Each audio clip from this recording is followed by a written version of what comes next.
Hi, my name is Johnny Briones. I'm a memory champion and a grandmaster of memory. And I thought it'd be fun to react, but also explain from a memory aspect on how to do Penn and Teller's nail gun magic trick. So we're going to play the video.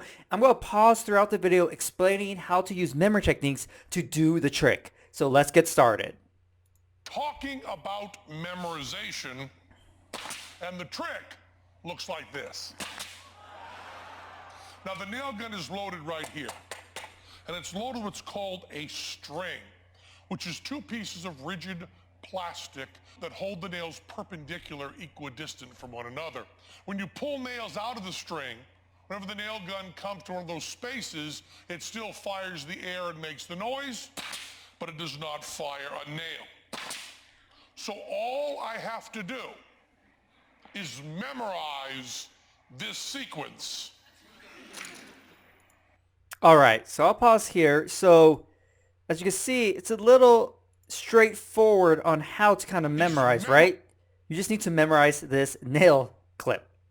And so for me, what I would do is I would translate a nail clip, a nail string, into binary, right? Ones and zeros. Ones would be the nails because they look like nails.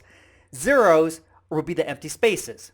So I would have all the nails translated into binary. So let's say the first 6 slots in this nail clip is 001, 001. Now, for me, using my binary system I have already, 001, 001, that is Darth Vader from Star Wars. Say if I have 3 nails, nail, nail, nail, and then I have 0, nail, nail, so I have 1, 1, 1, 0, 1, 1. That combination would represent Kirby. All right? So I have this image, Darth Vader. Now, I don't know how long these nail clips are, or, if they vary on the size of the nail gun you're using. So I would be using a memory palace to store all these images. So the first 6 would be Darth Vader, the 001, 001.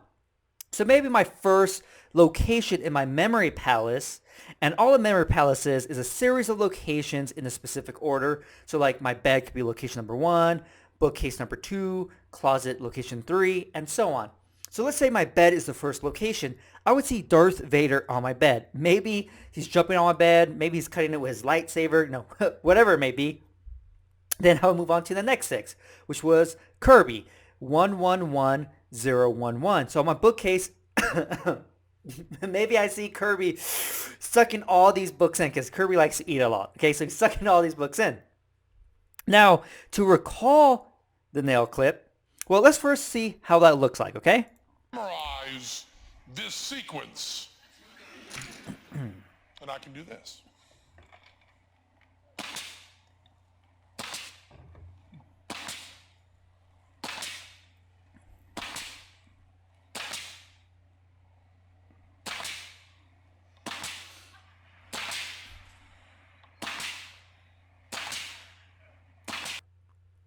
Okay, so how do you keep track of which nails you shot or which ones you didn't? Well, all I have to do is walk through the memory palace. Okay, so the very first one, I have the nail gun, right?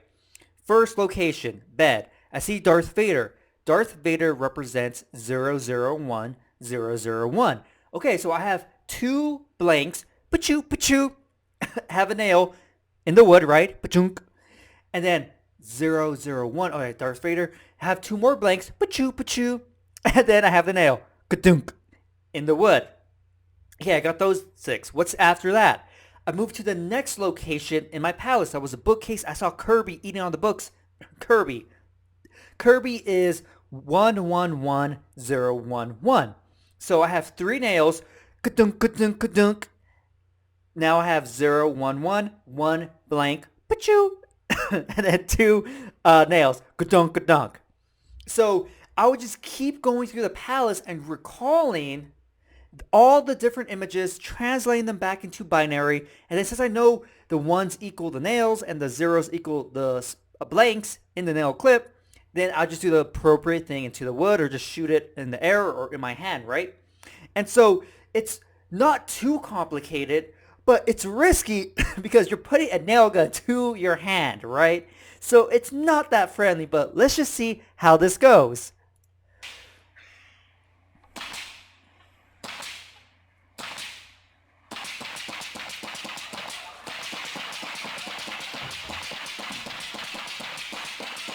That's the trick.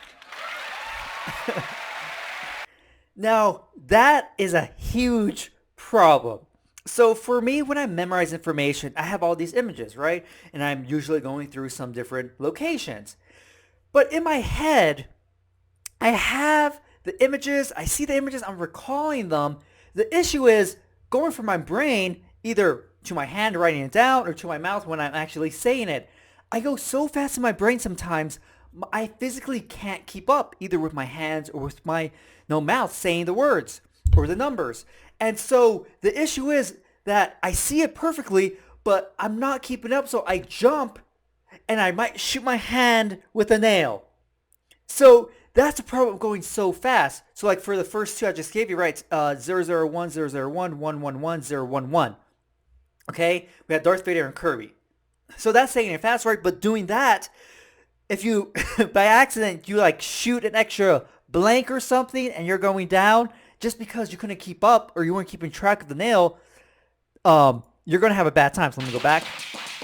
That's the trick. So you can just see, what, right? So here, he goes fast. One slip up, just because you went too fast. And you just couldn't keep up physically with nailing the nail in or shooting in the air, it's going to be a bad time. And so that's what's really scary to go super fast when you're recalling. Even if I had a year to memorize this nail clip, I still could mess up. It does not guarantee that, hey, you won't mess up because you had a year to practice. You reviewed it for 5 hours a day for a whole year. Yes, mentally I might know it perfectly, but just because I had to do something physical with it, with the nails, I might mess up because I'm just going so fast. My brain's like, dude, you know this like the back of your hand. You know this like your name. But you mess up because you're like, oh, wait, bad time. But let's continue the video, okay? That's the trick.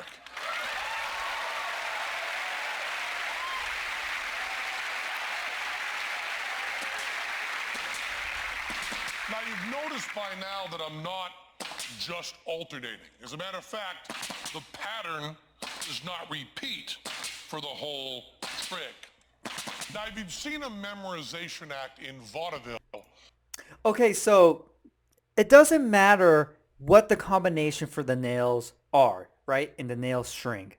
Because if you're memorizing, with the binary, it just doesn't matter because you're going to have an image or the binary is going to match up in some aspect to the nails. So it doesn't matter if you have 1,000 blank spots and within those, or you have 1,000 different slots and you have 998 blank spots and you have two nails in there. It doesn't matter because you have your binary system that's going to let you know, hey, there's going to be all these different blank spots, a whole bunch of 0, 0, 0, 0, 0, 0, 0, right? And then maybe like 0, 0, 1, 0, 0, 0, another 100 zeros. But you're going to have a system to let you know exactly, hey, this is where this specific nail pops up. And this is where this other nail pops up. So the pattern, even though it might be more exciting to have maybe alternate a little bit, nail, blank, then blank, blank, blank, nail, blank, blank, blank, nail. That part is more of the theatrics of the trick, right? Having this kind of complicated looking nail clip. Having that is like, whoa, that's crazy. How did you memorize? There's so many different spots. It alternates. That's just adding to the illusion of the trick, right? So having it more complicated definitely makes it more entertaining for the audience compared to having a nail clip with only two nails and 900 plus blank spots. There obviously would not have been a nail gun. Would have all been done with numbers and words. The performer would have gotten maybe 40 single-digit numbers yelled out by the audience, memorized that almost random sequence, and then written it back perfectly on a chalkboard while reciting. Okay, so that what he just explained, memorizing random numbers given from the audience. I've actually done that when I've done speeches and things like that. So it's not too hard. It's the same idea. If I'm given two numbers, like 57, that's going to be Bruce Lee. If I'm given 95, that's going to be Big Bird. So I have images from 00 to 99. So those 100 pairs of numbers I have images for. And so if anyone says any number that's a two-digit, well, they can give me any number in general, but just getting the digits in pairs of two makes it a lot easier for me to translate that to my image. So probably in the show he was referencing, they might have done something similar like that. Like, okay, I'm just get two random digits from all these different people, and they start saying it. And just like the binary, like I explained in the beginning, I would use a memory palace to store all those numbers, and then to recall, just walk through the palace, see my image, convert it back into a number. So that's a very cool trick. But this has a visual aspect, right? You can see what's going on, and it gives more of a suspense feel to it because, like, oh, is he going to stab himself with a nail or not? A Shakespeare sonnet chosen by the audience. And this is the exact same trick. See? Just like wire walking. It's the exact same trick if the tight wire is set 4 feet off the ground as if it's set 50 feet off the ground. And yet, if you add a little bit of danger.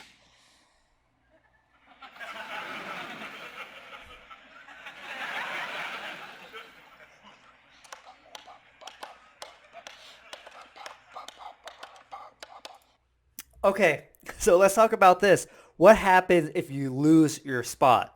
Now, there's going to be some situations where you're just out of luck, quote unquote, depending on how you're using the nail gun, like if it's on the wood or on yourself. So the best thing that can happen for you is that you mess up when you're in a sequence of nails, okay? So let's say you have 3 nails in a row, and maybe you already shot 27 nails. So you have 3 nails and in a row, and you shot 27. Well, you count all the nails. You're like, okay, dun, dun, dun, dun, dun. Okay, I got 29. And so you had 3 sequences of nails coming up, right? So you have 29. Like, wait, that means I have one more nail because for it to be 29, I have to be within those 3 sequences already. Okay?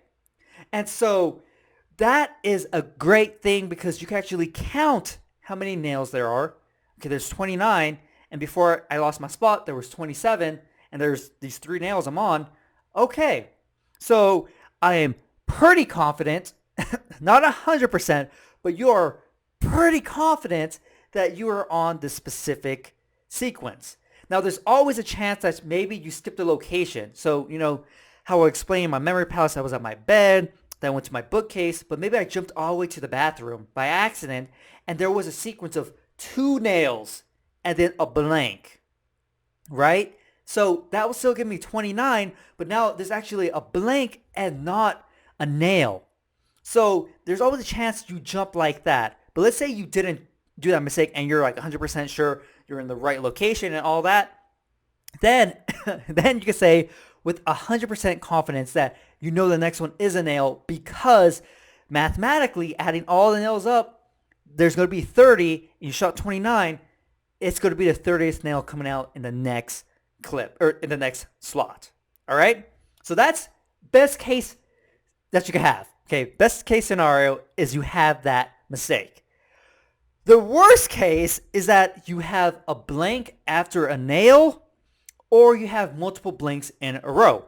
Now, the reason for that is, say you have nail blank blank. Okay? Nail blank blank. So you shot the nail, and maybe you count it all the way up to there. You're like, okay, I have 35 nails. This is 35th nail. Oh, okay, hold on. Did I shoot the blanks already or not? And so there's the problem is that you can't count the blanks because they're just air being shot through the nail gun, right? So did I count them? Did I not count them?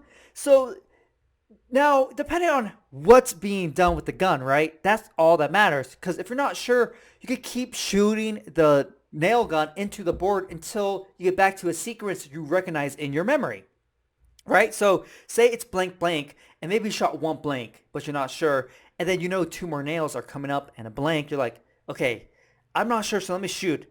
Oh, it's a blank. Okay, so maybe I shot both of them already, or one more. Let me shoot again. Boom, a nail came out. Okay, wait, a nail came out. Shoot again, nail. I think this is a blank. Let me shoot again just to be safe. It's a blank. Okay, so I had nail, nail, blank, nail, nail, blank. Oh, that's part of this sequence here. Okay, boom. I know exactly where I am again. So he'd go back doing the trick. But that's not really entertaining, right? That's the mistake with the trick is if you mess up, it's not going to be that entertaining when you're trying to figure everything out. Yes, he's doing it right now, but it's just to kind of build the suspense of, oh my God, can I remember where I'm at? Am I going to make a mistake? Am I going to shoot myself in the hand? But you just saw, right? Saw me explain how you're doing that. You're doing everything into the wood.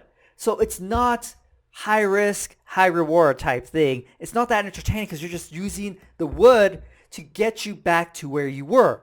And that's it. But if you want to really be a risk taker, like, okay, I think I know where I am, boom, then you can do it in your hand.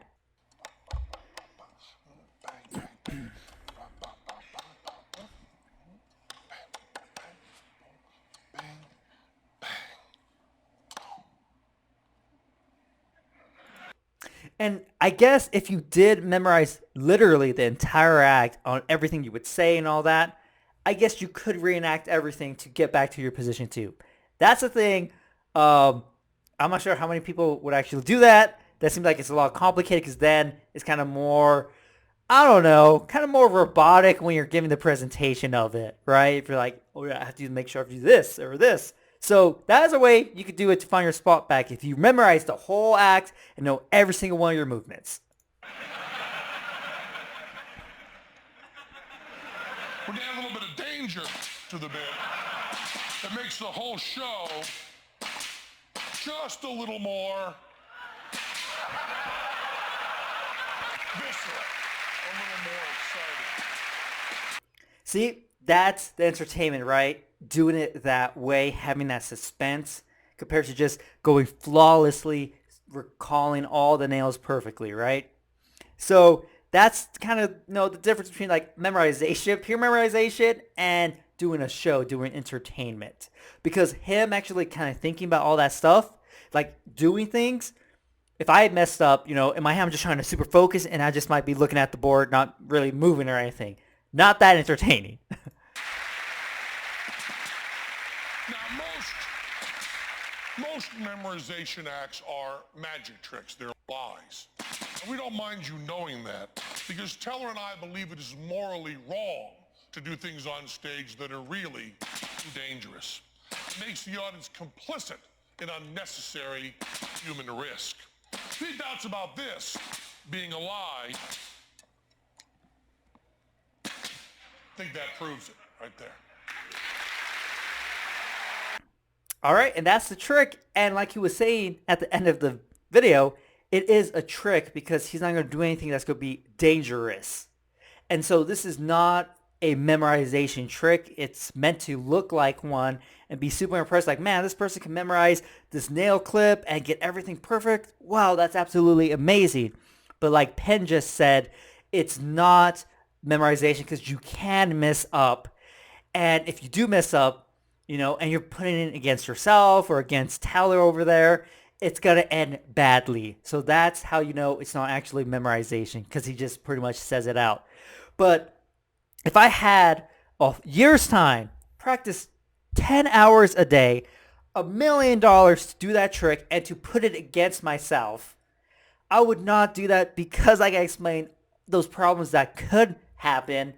And there's always a chance with memory that you recall something wrong. It doesn't matter how long you've been training. You can always have the chance of just recalling something wrong.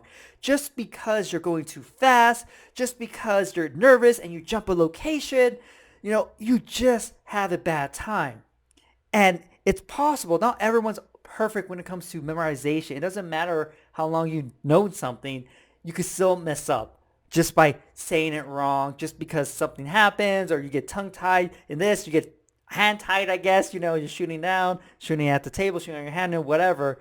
And so I would never, ever do this trick because of the chance I might hurt myself. And if I did mess up, like I was explaining, what you would need to do, it's not that entertaining. Someone just staring at a board, thinking super hard, trying to, okay, what was it again? That's not entertaining. What makes this entertaining is that he was doing it so fast, he had a mistake, built suspense, found it, while being entertaining, right? While reenacting what he was doing, compared to just standing there. And so this trick as a whole is perfect how it's done, and it being a trick is how it should be done, and not with actual memorization because of all the issues that can happen, especially the nail gun malfunctioning for whatever reason, right? That's always the case if you're using a prop of some sort. Maybe it shoots 2 blanks at one time, and you put it in your hand, and there's a nail, even though it shouldn't be a nail because that extra blank that got shot out would have been there. A lot of problems. But there you go. So hopefully you enjoyed this video of me kind of reacting, but also explaining what I would do from a memory aspect. It was a lot of fun. If you want to start to improve your memory, there's a link down below, and you can sign up for a free program to learn the basics to memory techniques. If you're ready to start training your memory with different memory events, you can use the link down below to a great memory training website, brand new, and check it out so you can start memorizing, start practicing right away. So hopefully you enjoyed this video, and I'll see you next time.